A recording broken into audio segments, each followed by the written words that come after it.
হে আহিছে বোলে ৰেডি তো এয়া হিমন্ত বিশ্ব শৰ্মা ছাৰ তো পোনপ্ৰথমতে ছাৰ বহুত বেছি ধন্যবাদ আপোনাক ধন্যবাদ বাবা তোমাৰ খবৰ ভাল আছোঁ আৰু ইমান ব্যস্ততাৰ মাজতো এইখিনি সময় দিয়াৰ কাৰণে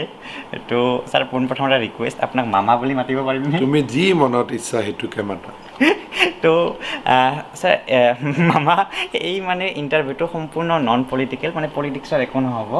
আপোনাক জাষ্ট কিছুমান পাৰ্চনেল কুৱেশ্যন সুধিম বুলি মানে আহিছোঁ ঠিক আছে সোধা তুমি যে মামা পোনপ্ৰথমতে যে এই মামাটো আপুনি কেনেকৈ মানে সকলোৰে মামা কেনেকুৱা হৈ গ'ল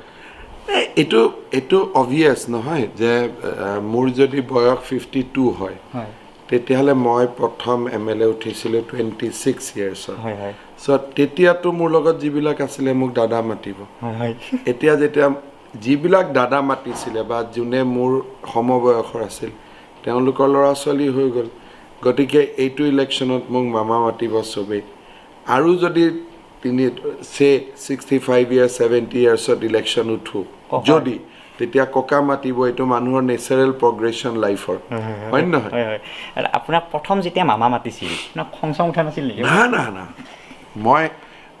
মোৰ এটা কথা আছে যে কোনোবাই যদি মোক কিবা কাৰণত কিবা এটা নিগেটিভ কথা কয় বা নিগেটিভ